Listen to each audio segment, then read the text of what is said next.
bertemu dengan saya Dr. Putu Satria Wijaya, spesialis kandungan di Rumah Sakit Pupuk Kaltim. Ya, pada kesempatan yang baik ini, pada bulan yang penuh berkah, bulan Ramadan, saya ingin berbagi tips pada ibu-ibu hamil dan ibu menyusui. Bagaimana sih tipsnya pada saat kehamilan dan menyusui, apakah diperbolehkan berpuasa atau tidak, seperti itu.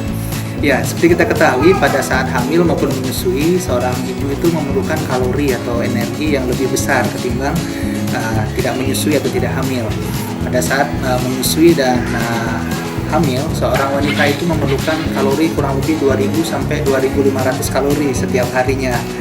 Dan itu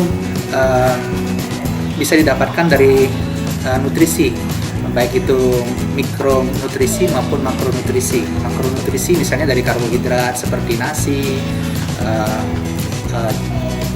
seperti roti, kemudian kentang, atau olahan makanan lainnya. Protein bisa berasal dari hewani atau nabati. Hewani bisa didapatkan dari daging-daging merah seperti daging sapi atau daging ayam. Kemudian kalau yang nabati bisa kita dapatkan dari sayur-sayur, terutama sayur hijau seperti itu. Dan makronutrien lain seperti lemak juga seperti itu.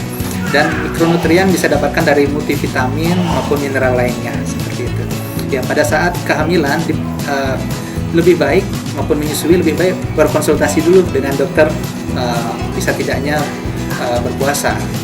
Biasanya yang kita jadikan pertimbangan pada saat kehamilan adalah pertama keadaan janinnya, umur kehamilan terutama. Biasanya kita perkenankan antara 4 sampai 8 bulan kehamilan. Kenapa di umur itu? Karena di bawah 4 bulan biasanya ibu itu masih fase mual dan muntah, jadi tidak kita perkenankan untuk berpuasa. Di atas 8 bulan janin sedang memerlukan banyak nutrisi untuk kehamilan, jadi di rentang itu kita tidak perkenankan. Biasanya rentang kita perkenankan 4 sampai 8 bulan. Kedua, keadaan ibunya juga kita harus perhatikan. Ibu dengan keadaan yang underweight atau berat badan di bawah sekali normal, atau peningkatan berat badan tidak sesuai yang kita harapkan, biasanya kita tidak perkenankan juga untuk berpuasa.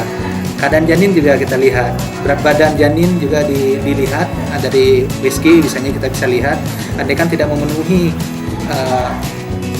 syarat yang kita tentukan, misalnya umur kehamilan sekian, berat badan sekian belum tercapai, di situ mungkin tidak kita perkenankan untuk berpuasa. Pada ibu menyusui mungkin demikian ya, andaikan produksi ASI-nya tidak begitu banyak misalnya, mungkin kita tidak perkenankan juga untuk berpuasa. Ya, ada beberapa tips pada saat berpuasa pada ibu hamil dan ibu menyusui. Pertama, mungkin dari pola makan kita lihat. Pada saat kehamilan maupun menyusui, tetap kita makan 4+1 porsi makanan. 4 itu dalam artian 2 porsi besar, 2 porsi kecil seperti itu. 2 porsi besar misalnya pada saat berbuka, makan makanan yang agak berat sedikit ya, misalnya nasi dengan daging-daging seperti itu. Nanti pada saat berbuka juga seperti itu, dan nanti misalnya setelah berbuka sore hari diselingi juga dengan makanan kecil, misalnya camilan atau mungkin buat kayak kolak atau mungkin kacang hijau dan lain-lainnya seperti itu. Terus ya waspadai tanda-tanda misalnya ibu lemas, pusing, mual, muntah berlebihan, jangan dilanjutkan puasanya, lebih baik berbuka seperti itu. Satu lagi, mungkin ibu-ibu yang tidak kita perkenankan untuk berpuasa adalah ibu-ibu yang mengalami gangguan penyakit-penyakit medis, misalnya hipertensi, penyakit dengan diabetes dan lain-lainnya, penyakit medis yang lainnya mungkin kita tidak perkenankan seperti itu.